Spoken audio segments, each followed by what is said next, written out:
गांव से दूर घने जंगलों के बीच एक पुरानी हवेली थी।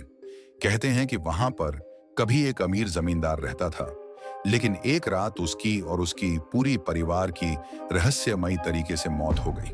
अब वह हवेली वीरान थी, लेकिन हर साल दिवाली की रात वहां से रहस्यमयी आवाजें और हंसी ठिठोली की आवाजें सुनाई देती थीं। इस साल गांव के कुछ नौजवानों ने सोचा कि इस रहस्य का पता लगाया जाए। उन सब ने मिलकर फैसला किया कि दिवाली की रात को वे उस हवेली में जाएंगे और देखेंगे कि वहां ऐसा क्या होता है। जैसे ही रात हुई, वे दियों और पटाखों के साथ हवेली की तरफ चल पड़े।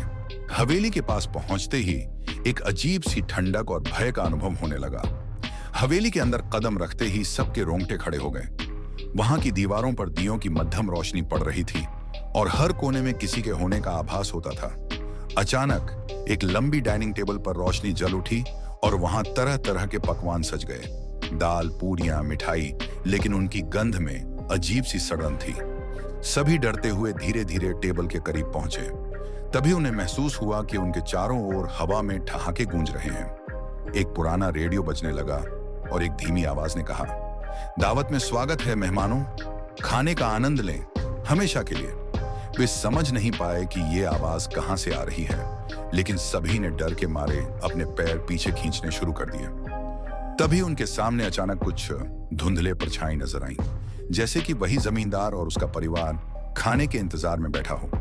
सभी परछाइयों की आंखें लाल चमक रही थीं। तभी एक भूतिया परछाई ने उनके एक साथी की ओर इशारा किया और धीमी डरावनी आवाज में कहा, तुम आज हमारे साथ रहोगे। सभी ने अपने दोस्त को बचाने की कोशिश की, लेकिन हवेली के दरवाजे अपने आप बंद हो गए।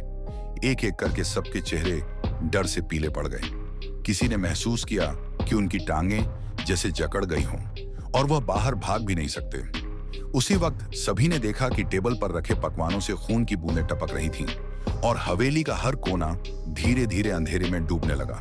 सभी ने सोचा कि उनका आखिरी समय आ चुका है और फिर अचानक वहां का माहौल बिल्कुल शांत हो गया। जैसे ही सबने एक पल के लिए राहत महसूस की, एक जोर की चीख सुनाई दी और अंधेरा सबको निगल गया। सुबह गांव वालों ने जब उन्हें ढूंढने की कोशिश की तो हवेली में किसी का नामो निशान नहीं मिला। बस वहां वही सजी हुई दावत और दियों की बुझी हुई लौ थी, जो बताती थी कि वहां किसी का इंतजार अब भी जारी था। कहते हैं कि उस दिवाली के बाद हर साल उस हवेली में किसी न किसी के गायब होने की घटना होती रही और हर किसी को वही दावत फिर से सजाकर उसी दिवाली की रात बुलाती रही। पिछली दिवाली की घटना के बाद पूरे गांव में दहशत का माहौल था। हर कोई उस रहस्यमयी हवेली और गायब हुए नौजवानों की कहानियां सुनाता रहता। लोग कहते थे कि जिनके परिवार के लोग गायब हुए थे, उन्होंने आधी रात को अपने अपनों की परछाइयां हवेली के आसपास देखी थी। इस साल गांव के बुजुर्गों ने फैसला किया कि दिवाली पर कोई भी हवेली के आसपास नहीं जाएगा। उन्होंने चारों ओर खड़ी निगरानी बिठाई और गांव वालों को चेतावनी दी कि जो कोई भी हवेली की तरफ कदम बढ़ाएगा, वह अपनी जान से हाथ धो बैठेगा। लेकिन गांव में एक युवक अर्जुन, जो पिछले साल गायब हुए नौजवानों का करीबी दोस्त था, अपने दोस्तों को वापस लाने के लिए दृढ़ संकल्प था। अर्जुन को विश्वास था कि उसके दोस्त अभी भी कहीं न कहीं हवेली के अंदर हैं।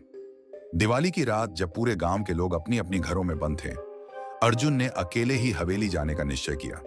उसने अपने साथ एक टॉर्च, कुछ लोहे की कीलें और एक पवित्र तावीज ले लिया। अर्जुन जब हवेली पहुंचा तो उसे वहीं भयानक ठंड महसूस हुई। जैसे ही उसने हवेली के भीतर कदम रखा, उसे लगा कि अंधेरे में किसी की आंखें उसे घूर रही हैं। अर्जुन ने हिम्मत नहीं हारी और धीरे धीरे अंधेरे में बढ़ता गया। हवेली के हॉल में वही लंबी डाइनिंग टेबल थी, जिस पर इस बार पहले से भी ज्यादा पकवान रखे हुए थे। लेकिन इन पकवानों में एक बदबू थी जो किसी बासी और सड़े हुए खाने जैसी थी। टेबल के पास एक कुर्सी पर बैठे उसने अपने दोस्त रवि की परछाई देखी। अर्जुन ने डरते हुए कहा, रवि, तुम यहाँ क्या कर रहे हो? रवि की परछाई धीरे धीरे उठी और उसकी तरफ बढ़ी। उसकी आंखें लाल थीं और चेहरा एकदम फीका, जैसे किसी मुर्दे का हो। रवि की आवाज में एक सर्दी और डर थी। अर्जुन, तुम यहाँ नहीं आना चाहिए था। अब तुम भी इस दावत का हिस्सा बन जाओगे। अर्जुन समझ नहीं पाया कि यह सच में रवि था या उसकी आत्मा। तभी बाकी परछाइयां भी धीरे धीरे टेबल के चारों ओर जमा होने लगी और हर परछाई उसके खोए हुए दोस्तों में से किसी एक की थी। अर्जुन की सांसें तेज हो गईं। उसने भागने की कोशिश की, लेकिन उसके पैरों में जकड़न सी महसूस हुई। उसने अपने तावीज को कसकर पकड़ा और तेज आवाज में चिल्लाया, तुम सबको छोड़कर मैं वापस नहीं जाऊंगा। मैं अपने दोस्तों को यहां से बाहर ले जाऊंगा। अर्जुन की आवाज गूंजती रही और तभी हवेली के एक कोने से एक तेज हंसी गूंजने लगी। एक बूढ़े व्यक्ति की परछाई वहां प्रकट हुई, जिसकी आंखें क्रूरता से चमक रही थीं। वह वही जमींदार था जिसकी आत्मा हवेली में कैद थी। उसने अर्जुन की तरफ इशारा करते हुए कहा, कोई भी यहां से बाहर नहीं जा सकता। इस दावत में जो एक बार आया, उसकी आत्मा यहीं कैद हो जाती है। तुमने अपने दोस्तों को लाने की हिम्मत की है, अब तुम भी हमेशा के लिए मेरे साथ यहीं रहोगे। अर्जुन ने अपनी पूरी ताकत लगाई और अपने तावीज को हवेली के चारों ओर घुमाया। तभी एक रोशनी की किरण जमींदार की परछाई पर पड़ी और हवेली में चीख पुकार मच गई। सभी भूतियां, परछाइयां दर्द से चिल्लाने लगीं और अर्जुन ने यह मौका देखकर दौड़ लगाई। वह भागते भागते हवेली के बाहर आ गया, लेकिन जैसे ही उसने मुड़कर देखा, उसकी आंखें फटी की फटी रह गईं। हवेली के दरवाजे के पास उसकी दोस्तों की परछाइयां खड़ी थीं, जो उसे वापस बुला रही थीं। अर्जुन इस भयावहता से भागता हुआ गांव वापस पहुंच गया, लेकिन उसके दिल में एक डर हमेशा के लिए बस गया था। गांव वालों ने उसे इस हालत में देखा, लेकिन वह पूरी तरह से टूट चुका था। किसी ने उसे हवेली के अंदर का सच जानने की हिम्मत नहीं की। अब अर्जुन हर साल दिवाली की रात हवेली के पास जाकर अपने दोस्तों की परछाइयों को देखने की कोशिश करता है, यह उम्मीद में कि शायद किसी दिन वे अपने असली रूप में लौट आए। लेकिन अब उसे भी इस बात का एहसास हो गया है कि उस हवेली की दावत में जिसने एक बार हिस्सा ले लिया, वह कभी भी वापस नहीं आ सकता। अर्जुन के अनुभव के बाद गांव में हवेली का खौफ और भी बढ़ गया था। अब तक लोग दिवाली की रात उस दिशा में देखना भी पसंद नहीं करते थे, पर इस बार गांव के कुछ साधु और तांत्रिक वहां की हवा में छिपे प्रेत तत्वों को हटाने का संकल्प लेकर आए। ये साधु इस बात से परिचित थे कि हवेली पर एक क्रूर आत्मा का कब्जा है और यदि उस पर नियंत्रण नहीं पाया गया तो ये हर साल मासूम लोगों को अपना शिकार बनाती रहेगी। इस बार दिवाली से एक दिन पहले गांव में एक बड़े यज्ञ का आयोजन किया गया। 4 शक्तिशाली साधुओं ने हवेली में कैद आत्माओं की मुक्ति के लिए अनुष्ठान करना शुरू किया। पूरा गांव एकत्रित हुआ क्योंकि हर किसी के मन में अर्जुन की और उसके दोस्तों की रहस्यमयी स्थिति का डर था। दिवाली की रात को साधु और अर्जुन अपने कुछ भरोसेमंद साथियों के साथ हवेली में गए। हवेली के अंदर पहुंचते ही उन्हें घने अंधेरे और भारी ठंड का सामना करना पड़ा। साधुओं ने मंत्रोच्चारण शुरू किया और धीरे धीरे हवेली का अंधेरा और ठंड कम होने लगी। ऐसा लग रहा था कि साधुओं के मंत्रों से हवेली में छिपी नकारात्मक ऊर्जा कमजोर पड़ रही है। अर्जुन अपने दोस्तों की परछाइयों को ढूंढते हुए आगे बढ़ा। उसने देखा कि वही लंबी डाइनिंग टेबल सजी हुई थी, लेकिन इस बार वहां कुछ भी नहीं था, न भोजन, न दीप, न कोई आवाज। लेकिन जब उसने टेबल की ओर देखा तो उसके दोस्तों की परछाइयां एक के बाद एक प्रकट होने लगी। वे सब अर्जुन की तरफ देख रहे थे, जैसे उनसे कुछ कहना चाहते हों। अर्जुन ने साहस जुटाकर कहा, तुम सबने यहाँ इतनी पीड़ा झेली है, लेकिन मैं तुम्हें मुक्त कराने आया हूँ। इस बार हम सब यहाँ से बाहर जाएंगे।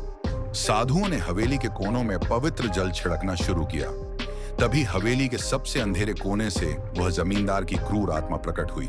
उसका चेहरा विकृत था और आंखें खून की तरह लाल चमक रही थीं। उसने अर्जुन की ओर इशारा करते हुए कहा, तुम्हारी हिम्मत कैसे हुई मुझे चुनौती देने की? ये आत्माएं मेरी हैं और तुम भी यहीं रहोगे। लेकिन साधुओं ने मंत्रों को और तेज कर दिया और उस आत्मा के ऊपर पवित्र जल डालते हुए बोले, तुम्हारा समय समाप्त हो गया है। ये आत्माएं अब तुम्हारे शिकंजे में नहीं रहेंगी। जमींदार की आत्मा ने भयंकर चीखें मारनी शुरू कर दी और हवेली की दीवारें हिलने लगीं, जैसे कि वह आत्मा पूरी हवेली को तबाह करने पर तुली हो। अचानक हवेली में रखा हुआ सब कुछ जलने लगा और सभी जगह एक धुएं का गुब्बार फैल गया।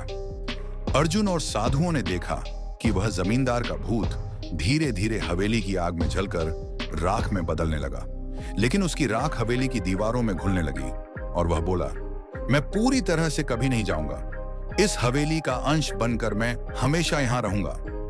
जमींदार के अंतिम शब्दों के साथ ही हवेली एक भयानक धमाके के साथ ढह गई। अर्जुन और बाकी लोग जैसे तैसे बचकर बाहर निकल आए। पर जब उन्होंने पीछे मुड़कर देखा तो हवेली की जगह सिर्फ मलबा पड़ा था। किसी आत्मा का कोई नामो निशान नहीं था। अर्जुन को अपने दोस्तों की आत्माएं अब नजर नहीं आईं, जिससे उसे लगा कि वे मुक्त हो चुके हैं। साधुओं ने कहा, जमींदार की आत्मा तो अब भौतिक रूप में नहीं है, लेकिन उसकी बुरी ऊर्जा हमेशा यहाँ मौजूद रहेगी।